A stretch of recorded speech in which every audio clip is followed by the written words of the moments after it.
जय श्री श्याम दोस्तों। आज का ये वीडियो हर उस भक्त के लिए है जो बाबा खाटू श्याम जी की पूजा करना चाहता है, लेकिन उसके मन में सवाल आता है कि पूजा में क्या क्या रखना चाहिए, कौन सी सामग्री जरूरी है, कौन सा भोग लगाना चाहिए, कौन से फूल चढ़ाने चाहिए, और अगर पूजा की सारी चीजें घर में न हो तो क्या पूजा अधूरी मानी जाएगी।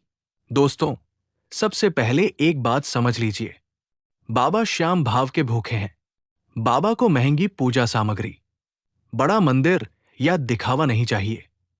बाबा को चाहिए सच्चा मन, साफ भावना और अटूट विश्वास।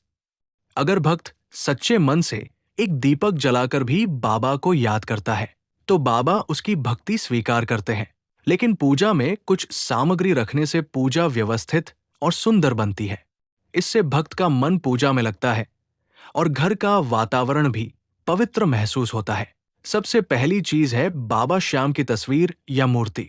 घर में पूजा करने के लिए बाबा श्याम की साफ तस्वीर या मूर्ति रखें। अगर आपके पास तस्वीर नहीं है तो मोबाइल में बाबा श्याम की फोटो देखकर भी श्रद्धा से नाम स्मरण कर सकते हैं। लेकिन कोशिश करें कि पूजा स्थान पर एक स्थायी तस्वीर रखी जाए जिससे रोज पूजा करना आसान हो। दूसरी चीज है साफ आसन या कपड़ा। बाबा की तस्वीर या मूर्ति के नीचे साफ कपड़ा बिछाएं। आप लाल, पीला, केसरिया या सफेद कपड़ा रख सकते हैं। कपड़ा साफ होना चाहिए। पूजा स्थान पर धूल, गंदगी या बिखरी हुई चीजें नहीं होनी चाहिए। तीसरी चीज है दीपक। दीपक पूजा का बहुत महत्वपूर्ण हिस्सा है। जब हम दीपक जलाते हैं तो ये भाव रखते हैं कि बाबा हमारे जीवन का अंधकार दूर करें और मन में भक्ति की रोशनी भरें। दीपक घी का हो तो अच्छा है, लेकिन तेल का दीपक भी जला सकते हैं। दीपक मिट्टी, पीतल या स्टील के छोटे बर्तन में भी जलाया जा सकता है। चौथी चीज है अगरबत्ती या धूप। अगरबत्ती और धूप से पूजा का वातावरण सुगंधित और शांत होता है। बाबा श्याम के सामने अगरबत्ती लगाते समय मन में कहें, बाबा, मेरे घर में भक्ति, शांति और सकारात्मकता बनी रहे। ध्यान रखें कि अगरबत्ती सुरक्षित जगह पर लगाएं और जलती हुई चीजों को लापरवाही से न छोड़ें। पांचवी चीज है फूल। बाबा श्याम को फूल बहुत श्रद्धा से चढ़ाए जाते हैं।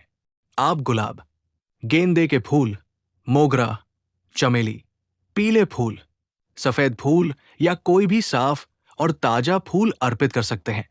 फूल मुरझाए हुए, गंदे या जमीन पर गिरे हुए नहीं होने चाहिए। अगर फूल नहीं है तो सिर्फ हाथ जोड़कर भी बाबा को मन का फूल अर्पित कर सकते हैं।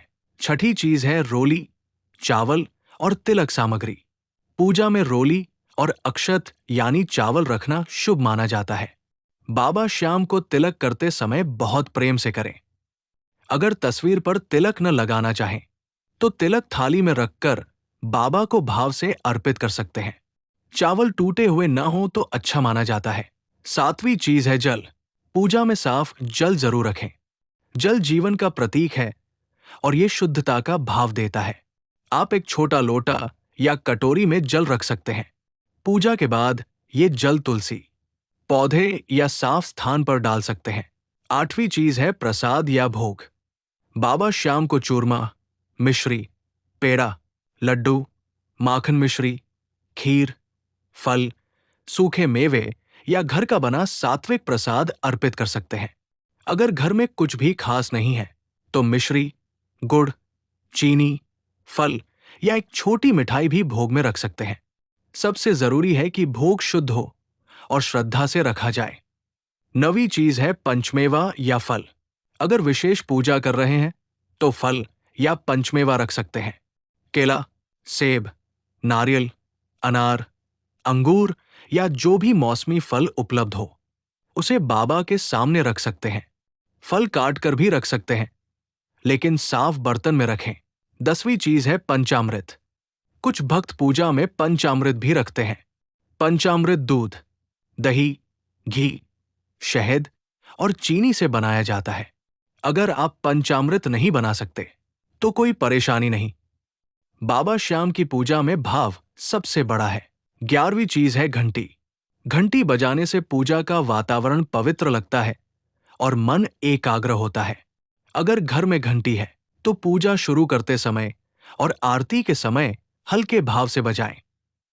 अगर घंटी नहीं है तो भी पूजा पूरी मानी जाती है। 12वीं चीज है आरती की थाली। आरती के लिए एक छोटी थाली रखें।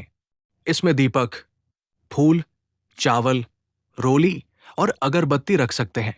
आरती करते समय बाबा का नाम लें और मन को शांत रखें। पूरी आरती याद न हो तो मोबाइल से पढ़ सकते हैं। 13वीं चीज है श्याम बाबा का नाम और मंत्र। दोस्तों, पूजा की सबसे बड़ी सामग्री बाबा का नाम है। अगर आपके पास कुछ भी न हो लेकिन मन में जय श्री श्याम का नाम है तो वही सबसे बड़ा सहारा है।